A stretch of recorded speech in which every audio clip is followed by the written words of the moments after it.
Adelaide 1948। शांत शहर समुद्र के किनारे।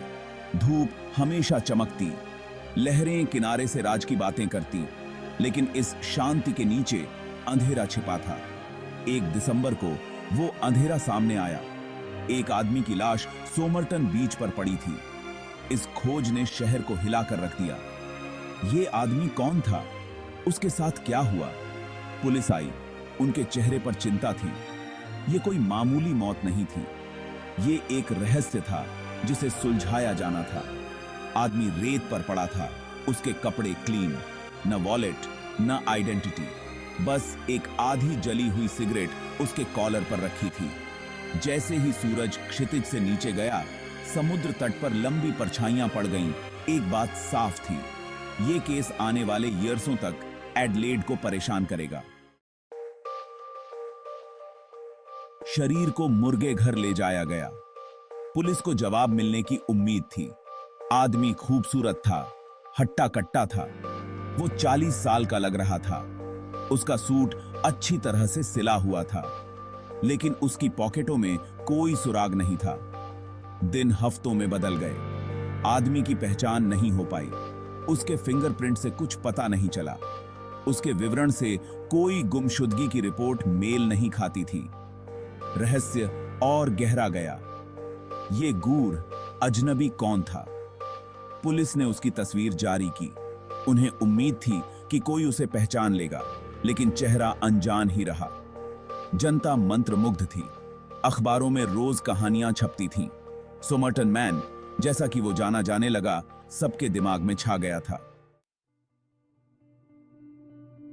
महीनों बाद कागज का एक छोटा सा टुकड़ा सामने आया। यह आदमी की छिपी हुई पतलून की जेब में रखा हुआ मिला। उस पर 2 शब्द छपे थे, तमाम शड। शब्द अजीब थे, इंटरेस्टिंग थे। पुलिस ने विशेषज्ञों से सलाह ली। उन्होंने पाया कि शब्द फारसी के थे। तमाम शुद्ध का मतलब था यह खत्म हो गया है या एंड। ये शब्द आमतौर पर उमर खयाम की पोएट्रियों की किताब रुबायात के अंत में मिलते थे। क्या यह कोई सुराग हो सकता है? क्या सोमरटन मैन कविता का लवी था, या इन वर्ड्सों के पीछे कोई गहरा अर्थ था? रहस्य खत्म होने से बहुत दूर था। यह तो बस शुरुआत थी। पुलिस किताब की तलाश कर रही थी। उनका मानना था कि इसमें आदमी की पहचान की कुंजी है। उनकी खोज ने उन्हें रुबाइयात की एक कॉपी तक पहुंचाया। इसमें ठीक तमाम शुद्ध शब्द गायब थे। यह कोई संयोग नहीं था, पहेली के टुकड़े फिट होने लगे थे। किताब के कवर के अंदर उन्हें और सुराग मिले। एक फोन नंबर हल्के से लिखा हुआ और अक्षरों की एक श्रृंखला बेतरतीब सी लग रही थी। क्या यह कोई कोड हो सकता है? पुलिस इसे क्रैक करने के लिए दृढ़ थी। फोन नंबर एक नर्स का था। वो सोमरटन बीच के पास रहती थी। उसने दावा किया कि उसने उस आदमी को उसकी मौत से पहले देखा था, लेकिन उसकी कहानी में विसंगतियां थीं। पुलिस को आश्चर्य हुआ कि क्या वो कुछ छिपा रही है। Section 5 the investigation deepens, dead ends and revelations. Postmortem ने और पहेलियां सामने लाईं। आदमी के अंग चौंकाने वाले थे। उन्होंने जहर का सजेस्टेड दिया, लेकिन कोई जहर नहीं मिला। उसकी मौत दर्दनाक थी। कोरोनर ने निष्कर्ष एक्सट्रैक्टेड। कोई उसे मरा हुआ चाहता था, लेकिन कौन? किताब में मिले मिस्ट्रीमय अक्षरों का अर्थ नहीं निकाला जा सका।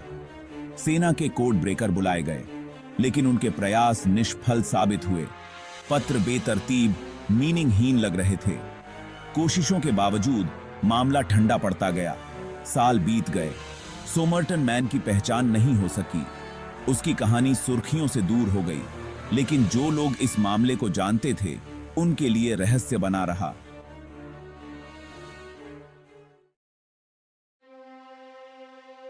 Section 6 theories and speculations. Who was he? इन वर्षों में कई बातें हुई। कुछ का मानना है कि सोमरटन मैन एक जासूस था। शीत युद्ध अपने चरम पर था। स्पाई व्याप्त थी। क्या हो सकता है कि वो किसी गुप्त मिशन पर था? दुश्मनों ने साइलेंस्ड करा दिया। दूसरों को एक प्रेम प्रसंग के गलत होने का संदेह है। नर्स का कनेक्शन एक रहस्य बना रहा। क्या वो सिर्फ एक गवाह से बढ़कर कुछ हो सकती थी? क्या उसकी मौत का कारण वही थी? कुछ ने आत्महत्या की बात भी कही। क्या वह आदमी निराशा में था? क्या उसने अपने जीवन के अंत को चिह्नित करने के लिए तमाम शुद्ध शब्द चुने थे? प्रत्येक बात का अपना समर्थन था, लेकिन किसी ने भी कोई निश्चित जवाब नहीं दिया। Section 7, the shadow of espionage, cold war intrigue. Spy वाली बात में एक अलग ही आकर्षण है। सोमरटन मैन का आगमन एडिलेड में संदिग्ध गतिविधियों के साथ हुआ। उस समय ऑस्ट्रेलिया में सोवियत स्पाइयों का एक ग्रुप काम कर रहा था। क्या कोई संबंध हो सकता है? किताब में मिले कोड ने इन शक को और बढ़ा दिया। कुछ का मानना है कि इसमें कोई संदेश था, एक ऐसा संदेश जिसे केवल उसके हैंडलर ही समझ सकते थे। क्या वो कोई महत्वपूर्ण जानकारी लेकर जा रहा था? क्या उसकी मौत ने उसे बोलने से पहले ही साइलेंस्ड करा दिया? पहचान न होने से यह बात मजबूत होती है। जासूस अक्सर चुपके से काम करते हैं। वो उपनामों का इस्तेमाल करते हैं, अपने अतीत को मिटा देते हैं। क्या सोमरटन मैन किसी गुप्त दुनिया का शिकार हो सकता है? Section 8, an enduring mystery, the case remains open.